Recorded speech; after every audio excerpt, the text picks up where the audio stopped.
قال الله تبارك وتعالى وَلَنَبْلُوَنَّكُمْ بِشَيْءٍ مِّنَ الْخَوْفِ وَالْجُوعِ وَنَقْصٍ مِّنَ الْأَمْوَالِ وَالْأَنفُسِ وَالثَّمَرَاتِ وَبَشِّرِ الصَّابِرِينَ۔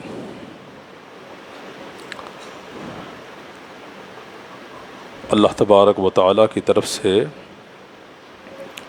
مشکلات کا، پریشانیوں کا آ جانا یہ ایک طے امر ہے، اس کو ہمیں یاد رکھنا چاہیے کہ ہم یہ سمجھیں کہ سب کچھ بالکل آئیڈیل ہو جائے، جیسے ہم چاہتے ہیں ویسے ہمارے معاملات بالکل ویسے ہی طے پانا شروع ہو جائیں، مشکلات نہ آئیں، پریشانیاں نہ آئیں، تکالیف نہ آئیں، ہر چیز بالکل سموتھ ہی چلتی رہے، یہ مقصد نہیں ہے۔ اور یہ اللہ تبارک و تعالیٰ نے اس کے بارے میں ہمیں کہا نہیں ہے کہ ایسے ہی ہوگی زندگی، بلکہ مشکلات آئیں گی، پریشانیاں آئیں گی، تکالیف آئیں گی، اور ضرور ضرور آئیں گی، ضرور ضرور آئیں گی۔ وَلَنَبْلُوَنَّكُمْ، اور ہم تمہیں ضرور آزمائیں گے، اللہ فرماتے ہیں۔ بِشَيْءٍ مِّنَ الْخَوْفِ وَالْجُوعِ، خوف سے، بھوک سے، جانوں کی کمی سے، مالوں کی کمی سے، پھلوں کی کمی سے، یہ حکم ہے۔ یہ کسی مقام پر نہیں ہے، کوئی پریشانی تمہیں لاحق نہیں ہوگی، کوئی تکلیف نہیں آئے گی، یہ اس اصول کو ہمیں یاد رکھنا چاہیے۔ لیکن اس کے باوجود بھی بہت سارے ساتھی یہ شکوہ کر رہے ہوتے ہیں کہ مشکلات بہت ہیں جی، پریشانیاں بہت ہیں، معاملات طے نہیں ہو رہے، معاملات حل نہیں ہو رہے، سختیاں جان نہیں چھوڑ رہی، پریشانیاں دور نہیں ہو رہی، تکالیف ختم نہیں ہو رہی، غم چھٹ نہیں رہے، تو اس کے حوالے سے کچھ بتائیں۔ تو اس حوالے سے 3 باتیں آپ کے سامنے عرض کرنا ہے۔ پہلی بات تو یہ ہے، مشکلات کس نے حل کرنی ہے؟ مشکلات حل کرنے والا کون ہے؟ وَإِن يَمْسَسْكَ اللَّهُ بِضُرٍّ فَلَا كَاشِفَ لَهُ إِلَّا هُوَ، اسی ذات ہے مشکلات کو حل کرنا، اور کسی نے نہیں کرنا۔ جس نے مشکلات کو حل کرنا ہے اس کے ساتھ میرا اور آپ کا تعلق کیسا ہے، یہ ہم نے سب سے پہلے خود اپنا محاسبہ کر لینا ہے۔ ہمارا تعلق کیسا ہے؟ بھئی کسی سے کام ہے آپ کا اس کے ساتھ کیسے تعلق ہے، ویسے معاملہ حل ہو جائے گا۔ اللہ تبارک و تعالیٰ کی ذات کے ساتھ ہمارا کیسا معاملہ؟ انا عند ظن عبدی بی، صحیح البخاری کی حدیث ہے، میں اپنے بندے کے گمان کے ساتھ ہوں۔ انا معہ اذا ذکرنی، جب اس نے مجھے یاد کیا میں اس کے ساتھ ہوں۔ بھئی کب یاد کیا اللہ کو؟ نمازوں میں کتنی سستی ہے، کتنی غفلت ہے، کتنا چھوڑا جا رہا ہے۔ یعنی سیر سپاٹے کے لیے ہم کئی 100 کلومیٹر کا دور بھی سفر بھی کر رہے ہیں، برف باری بھی دیکھنے کے لیے جا رہے ہیں، اور محلے کی مسجد میں ہم نہیں آ رہے، فجر کی نماز میں کئی ہفتے گزر جاتے ہیں، کئی مہینے گزر جاتے ہیں، بعض تو رمضان میں ہی آتے ہیں۔ تو کیسا تعلق ہے اپنے رب سے؟ اللہ تعالیٰ یہ تعلق ہی تو ہمیں یاد کروا رہے ہیں۔ مشکلات تو حل کروانی ہے، اللہ نے ہی حل کرنی ہے۔ یا ایھا الانسان ما غرک بربک الکریم، تجھے تیرے کریم رب سے کس چیز نے دھوکے میں ڈالا ہوا ہے، بتا تو صحیح۔ بڑی پریشانیاں ہیں لیکن اللہ کے سامنے نہیں آنا۔ اللہ تبارک و تعالیٰ کے سامنے تہجد کے وقت ہاتھوں کو نہیں اٹھانا جب وہ ذات پکار رہی ہے اپنے بندوں کو۔ حل من مستغفر، حل من مسترزق، کوئی رزق حاصل کرنے والا ہے، کوئی استغفار کرنے والا ہے۔ اور صحیح البخاری کی ایک اور حدیث، من عاد لی ولیا فقد آذنتہ بالحرب، میرے ولی سے جس نے اس کو تنگ کیا میں اس سے اعلان جنگ کرتا ہوں۔ اب اس کے بعد ولی کی تعریف اللہ نے بتائی ہے، اللہ کا ولی کون ہے اور اس کو کیا ملے گا۔ فرمایا میرا ولی وہ ہے جو فرائض کو ادا کرتا ہے، فرائض کو چھوڑتا نہیں ہے، اور اس کے بعد میرا ولی وہ ہے جو نوافل کو ادا کرتا ہے، نفلی عبادات میں لگا رہتا ہے، یہاں تک کہ حتی احبہ، میں اس سے محبت شروع کر دیتا ہوں، میں اس سے محبت شروع کر دیتا ہوں۔ اور پھر اللہ کی محبت کیسی ہے؟ کنت سمعہ الذی یسمع بہ، میں اس کے کان بن جاتا ہوں، ایسی محبت اللہ کی۔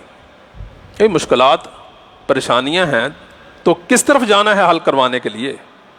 کیسا تعلق ہونا چاہیے اللہ تبارک و تعالیٰ کے ساتھ کہ اپنے رب کو پکارنا شروع کر دیں، اپنے رب کے سامنے گڑ گڑانا شروع کر دیں۔ اور دیکھیں کیسا کیسا تعلق رہا۔ ایک نبی وہ جنگ کے لیے آئے ہیں اور اللہ تبارک و تعالیٰ سے دعا دیکھیں کیا کر رہے ہیں. کہتے ہیں کہ اے اللہ اگر آپ نے سورج کو نہ روکا اور یہ غروب ہو گیا تو پھر اگلا مہینہ حرمت والا مہینہ شروع ہو جائے گا، آپ اس سورج کو روک دیں. اللہ اکبر کبیرہ. صحیح البخاری میں ہے بھائی. یوشع بن نون علیہ السلام اللہ تعالیٰ سے درخواست کر رہے ہیں، اور سورج کو نہیں کہا انہوں نے کہ رک جا. دیکھیں یہ عقیدہ بھی ہے.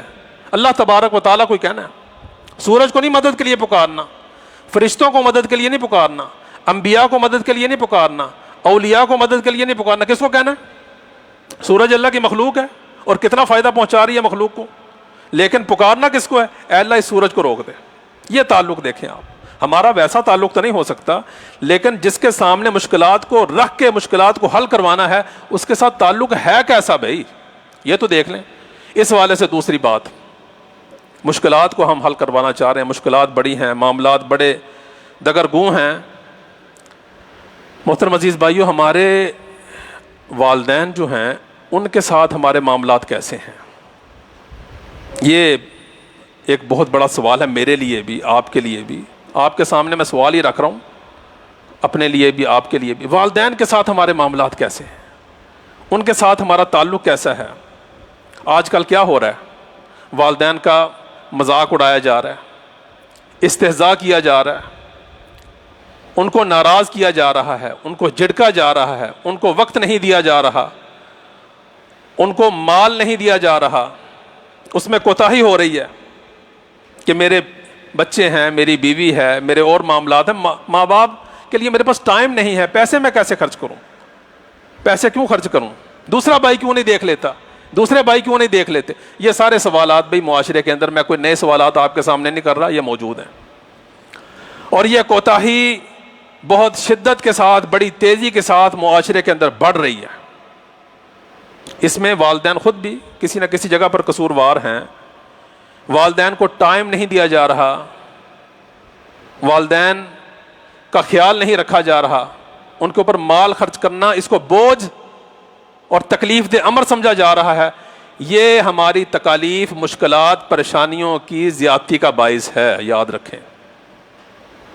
آپ علیہ الصلوۃ والسلام کے پاس ایک شخص آیا اور آ کے کہا، اللہ کے رسول میرے والد مجھ سے مال کا تقاضا کرتے ہیں. یہاں پر مسئلہ ذرا ہمیں سمجھ آ جائے گا اس حوالے سے کہ کس کے اوپر مال خرچ کرنا زیادہ اہمیت کا حامل ہے. میرے والد مجھ سے مال کا تقاضا کر رہے ہیں اور میں اپنے بیوی بچوں کے اوپر مال خرچ کرنے کے بعد اتنے پیسے تو نہیں ہوتے میرے پاس. آپ علیہ الصلوۃ والسلام نے کیا جواب دیا؟ انت و مالک لابیک، تو بھی، تیرا مال بھی تیرے باپ کے ہیں. تیرا باپ جو ہے اس مال کا بھی مالک ہے، تیرا بھی مالک ہے. اللہ اکبر کبیرہ. تو یہ سوال تو ختم ہو گیا نا. تو سب سے پہلے مال کے حقدار والدین ہیں، سب سے زیادہ آپ کے وقت کے حقدار والدین ہیں. والدین کسی جگہ پر جانا چاہتے ہیں، آپ کے پاس وقت نہیں ہے. کسی سے ملنا چاہتے ہیں، آپ کے پاس وقت نہیں ہے. ان کو ضرورت ہے آپ کی، آپ کے پاس وقت نہیں ہے. اور چیزوں کے لیے وقت ہے. یہ پریشانیاں، یہ تکالیف، یہ غم، یہ دور ہونے والے نہیں ہیں. جریج کا واقعہ آپ نے پڑھا ہوا ہے کہ بڑے ہی نیک تھے، بڑے عبادت گزار تھے، اللہ کے ولی تھے، لیکن والدہ نے پکارا ہے اور پکار کا جواب نہیں دیا. کر کیا رہے تھے حضرت جریج؟ کیا کر رہے تھے بھائی؟ کوئی برا کام کر رہے تھے؟ نماز پڑھ رہے تھے. نماز پڑھ رہے تھے، نماز میں والدہ پکار رہی ہیں، جواب نہیں دی. 1 دن 2 دن 3 دن والدہ نے بدعا دے دی. اور جریج اللہ کے ولی ہیں، ساری کی ساری عبادت ایک طرف ہو گئی اور وہ والدہ کی جو بدعا ہے وہ لگ گئی. فرمایا اس وقت تک نہ مرے جب تک کہ مومسات کا چہرہ نہ دیکھ لے، بدکار عورتوں کا چہرہ نہ دیکھ، اور وہ پھر فتنے کے اندر مبتلا ہو گئے. تو محترم عزیز بھائیو، یہ اگر پریشانیوں کو دور کرنا چاہتے ہیں، میں اور آپ اپنی تکالیف کو دور کرنا چاہتے ہیں، مال میں برکت کو چاہتے ہیں، مشکلات کو حل کرنا چاہتے ہیں، رشتوں کے حوالے سے پریشانیوں کو دور کرنا چاہتے ہیں، والدین کی خدمت کے لیے آگے بڑھیں، ان کو زیادہ وقت دینا شروع کریں. اپنے بازوؤں کو شفقت کے ساتھ، محبت کے ساتھ، رحمت کے ساتھ ان کے لیے پھیلا کے دیکھیں. عرش والا رب مشکلات کو دور کر دے گا. وَاخْفِضْ لَهُمَا جَنَاحَ الذُّلِّ مِنَ الرَّحْمَةِ وَقُلْ رَبِّ ارْحَمْهُمَا كَمَا رَبَّيَانِي صَغِيرًا. اس حوالے سے تیسری اور آخری بات کہ مشکلات ہماری دور کیوں نہیں ہو رہی، پریشانیاں دور کیوں نہیں ہو رہی، اس حوالے سے یہ ہم نے دیکھنا ہے ہمارے جو مالی معاملات ہیں ان میں کہیں سود شامل تو نہیں ہو چکا. بھئی سود جو ہے اس سے بچنے کی کوشش کریں، خود بھی، اپنے عزیز و اقارب کو بھی، رشتہ داروں کو بھی. چھوٹی چھوٹی معاملات کے اندر سود آ چکا ہے، چھوٹی چھوٹی باتوں کے اندر سود آ چکا ہے. چھوٹے چھوٹے معاملات کو حل کرنے، اور یہ ایپس آ چکی ہیں. کوئی بھی موبائل کھولیں ایپ، سامنے سود کی ایپ ہے. آپ قرضہ لے لیں، اتنے وقت کے لیے لے لیں، اتنے ٹائم کے لیے لیں، آپ کے سامنے موجود ہے. ہمارے بچے قرضہ لے رہے ہیں 1,000 روپیہ، 2,000 روپیہ، 3,000 روپیہ قرضہ لے کے اور اوپر سود دے رہے ہیں. جو بچے 9th کی اسٹوڈنٹس ہیں، 10th کے ہیں، اس طرح کے معاملات ہمارے سامنے آ.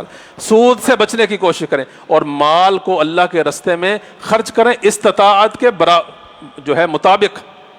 ہمارے ہاں ہم سمجھتے ہیں میری استطاعت 1,000 کی ہے، میں نے جاتے ہوئے 50 روپے مسجد کے گلے میں ڈال دیے ہیں. یہ معاملہ مشکلات میں اضافے کا باعث ہے. استطاعت کے مطابق مال کو خرچ کریں، وگرنہ فرشتوں کی بد دعا ایسے شخص کو لگ جائے گی. یاد رکھیں، فرشتے بد دعا اپنی مرضی سے دیتے نہیں دیتے. ہر روز 2 فرشتے نازل ہوتے ہیں، ہر روز 2 فرشتے نازل ہوتے ہیں. ایک کہتا ہے اللہم اعطی ممسکن، اللہم اعطی ممسکن تلفا، اے اللہ مال کو جو روکنے والا ہے اس کے مال کو تباہ کر دے. کون کہہ رہا ہے؟ فرشتے. اپنی مرضی سے کہتے ہیں فرشتے؟ فرشتے اپنی مرضی سے کہتے ہیں؟ نہیں، اللہ کی اجازت سے، اللہ کے حکم سے. اللہم اعطی ممسکن تلفا، اللہم اعطی منفقن خلفا، اے اللہ مال جو خرچ کرنے والا ہے اس کے مال میں اضافہ فرما دے. یہ دعا کر رہے ہیں اور ایک شخص کے لیے بد دعا کر رہے ہیں جو اپنے مال کو روک کے رکھتا ہے. مال کو روکنے والا، یہ جو مال ہے اس کی کثرت یہ ممنوع نہیں ہے، یہ قابل مذمت نہیں ہے، لیکن مال جو ہے یہ جیب کی بجائے بھائی ہاتھ میں ہونا چاہیے. جہاں پر ضرورت ہے وہاں پر اس کو خرچ کرنا چاہیے. اللہ تبارک و تعالی ہم سب کی مشکلات کو، سب کی پریشانیوں کو اپنی رحمت کے ساتھ، اپنے فضل و کرم کے ساتھ دور فرمائے. وآخر دعوانا الحمدللہ رب العالمین.